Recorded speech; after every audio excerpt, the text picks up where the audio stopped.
Most everybody loves animals, but where do they come from? They come from a little thing called breeding, and responsible breeding is an art form that not everybody can or should do. So, what is responsible breeding?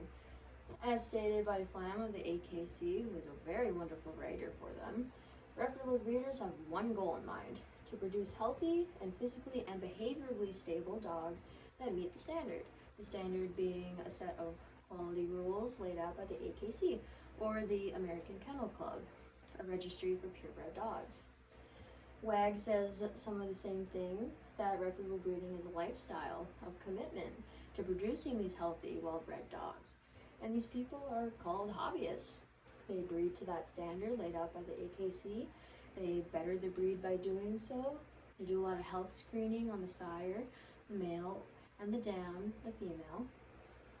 And they are not for profit. Most time breeders do not break even with their litters, since a lot of health testing, vet requirements, and food, whelping areas for the dam and her puppies comes into a factor. It comes into a big vet bill. And finally, it's the breeder-buyer relationship is very important to these people. Breeders love hearing feedback from the people that buy their puppies.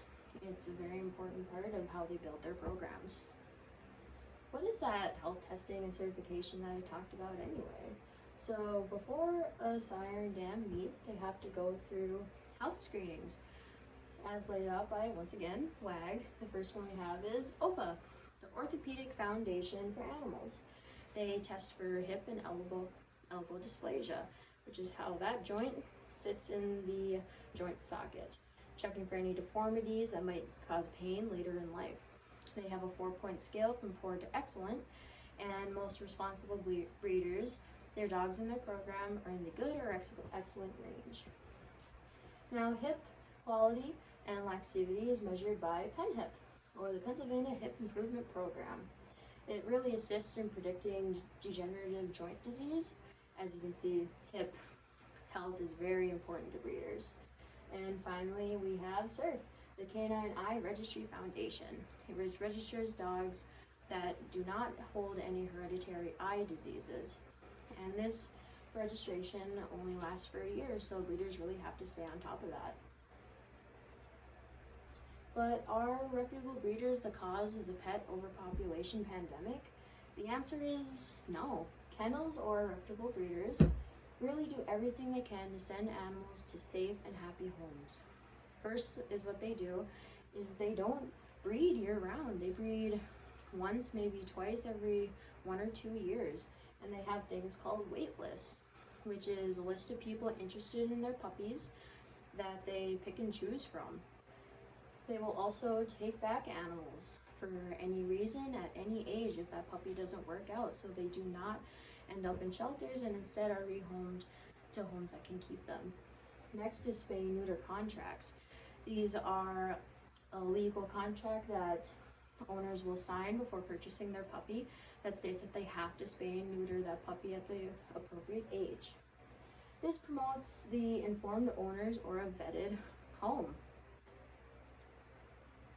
So what is a backyard breeder or puppy? Well, or puppy mill, I should say, sorry. Backyard breeder, as stated by PAWS, they breed for profit. They are very uninformed breeders that do not health test. They promote these designer breeds, such as Labradoodle or Golden Doodles, and it's mostly just putting 2 dogs together. There's also the notorious puppy mill. Most everybody has heard of these. They produce animals in mass, and to these horrible people, they're considered cash crops. 90% of puppies and kittens in pet stores, they come from mills. And it's just a horrible production that has about 100 animals on the premises at a time. A good indication of backyard breeding versus a very well standard animal is right here. We have 2 Australian Shepherds.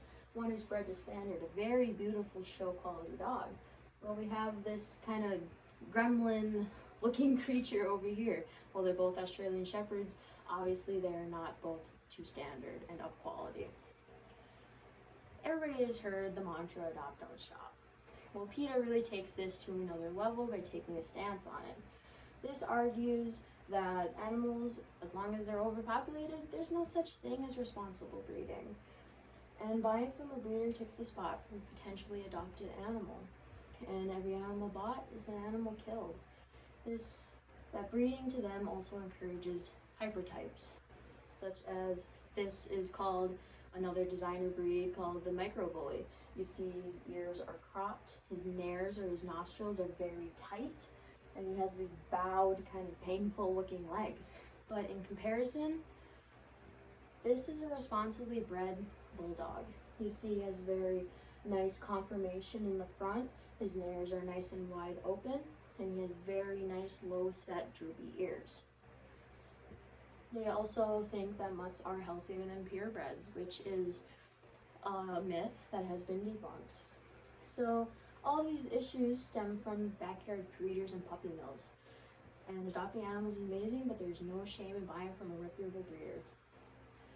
And some people buy instead of rescuing because animals from rescues, they have unknown backgrounds, potential health issues that they aren't tested for. And puppies from responsible breeders, they have full genetic history and ability to see the parents' titles, championship titles. Also, some people look for specific breeds for service animals, working dogs, and some people might want to potentially show animals. But all in all animals deserve homes.